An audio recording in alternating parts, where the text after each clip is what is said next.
Hi guys, Mr. Shaw here. Welcome to day 3 of online teaching for advanced engineering. What we're going to do today is we're going to go through biomedical engineering and in particular talking about prosthetics. Your homework for tonight will be a very quick response right on Google Classroom itself. It won't take too long to do.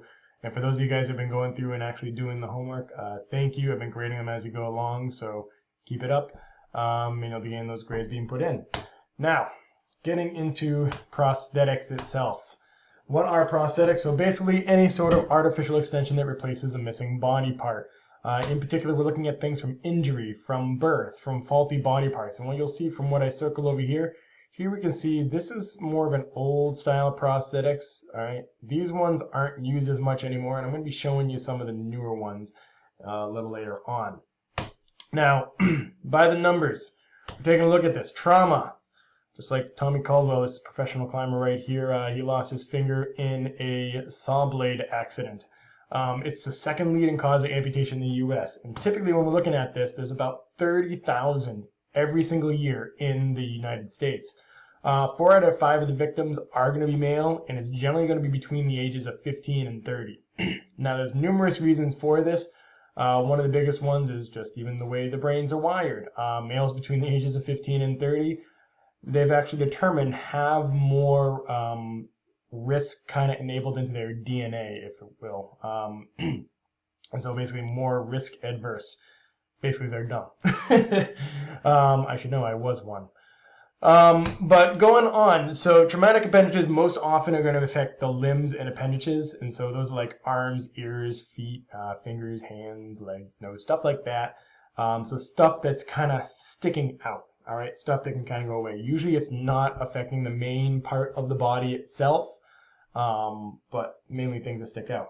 Now, main leading cause is actually diabetes, which a lot of people sometimes find amazing. 90% of the amputations in the United States are due to diabetes.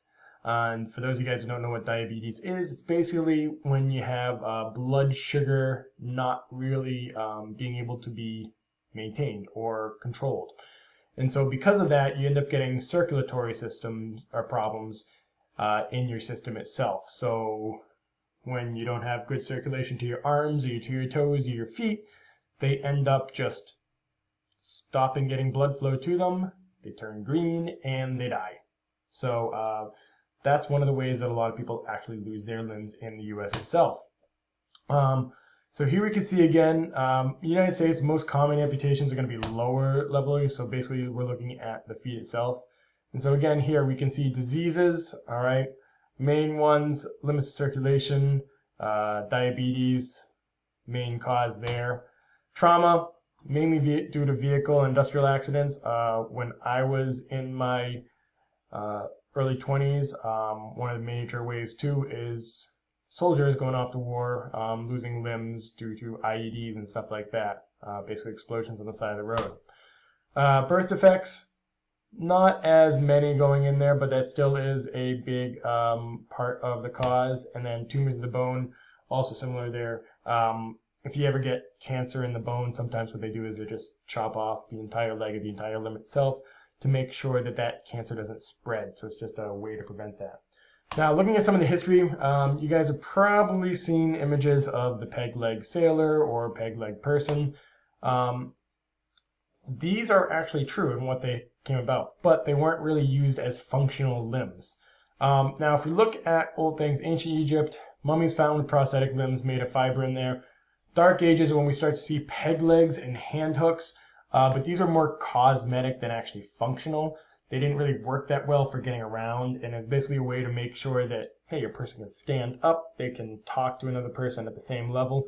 Not really going to be able to walk around that much, though. Then, when we have the Renaissance, if you guys know much about the Renaissance is when we had this enlightenment, more and more thoughts, ideas coming about, and that's when we first had hands that were operated by springs and catches. And so what this looks like is it basically looks like a arm that they adjust by using their shoulders itself, which I'm going to show you a little bit how that actually functions. Now going a bit beyond, so 1860 to 1900, artificial limbs were more widespread due to the Civil War. So if you look at the Revolutionary War versus the Civil War, two main wars that were in our early history. Revolutionary War, basically if you had a limb amputated, a lot of times you died. All right.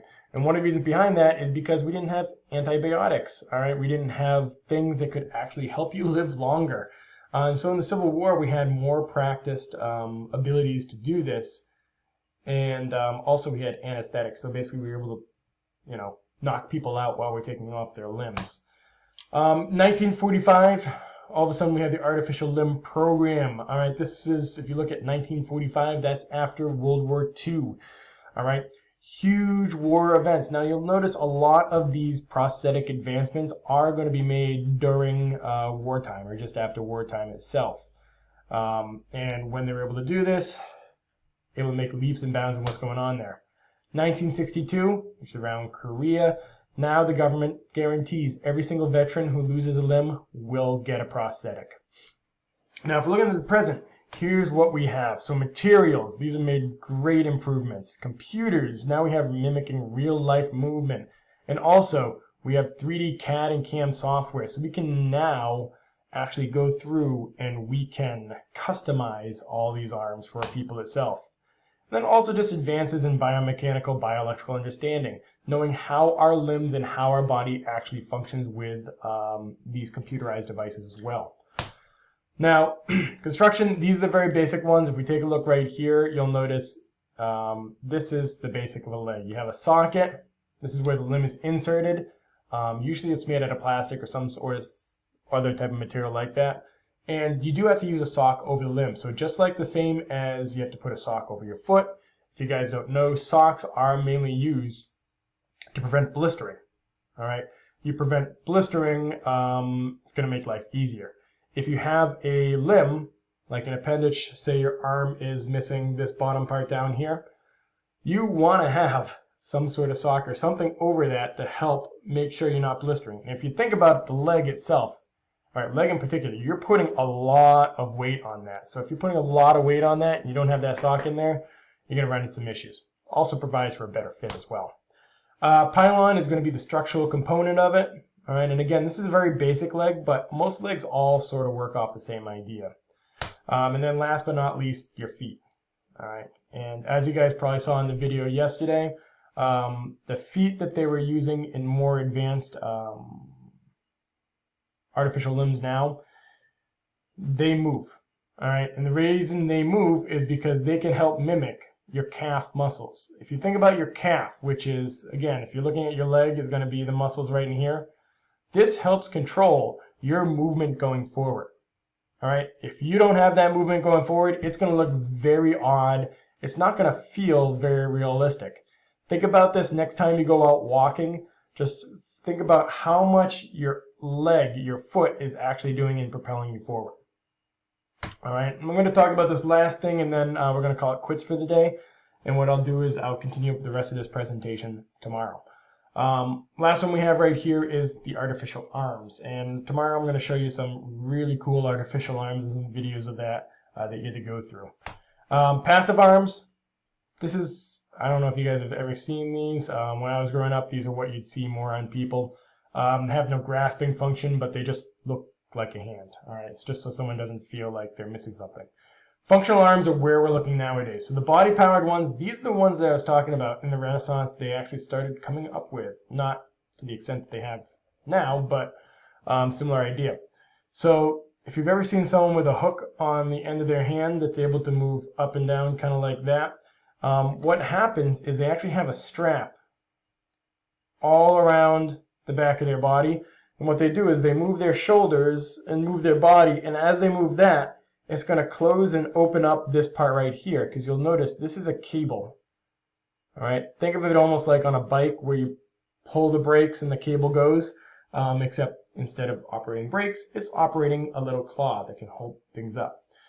Myoelectric prostheses, these are the ones that are new. All right, these are the really cool ones that I'm going to show you some videos of tomorrow. They're operated by electrodes from your hand itself. All right, they just attach right onto you. These sensors are going to pick up signals, and then what they do is they transmit them all along to wherever your device is, and it can move it. And so this is one of the cool things. If you actually have these attached to you, you can have this all the way across the room, and it's going to operate your hand just like it was an actual arm itself.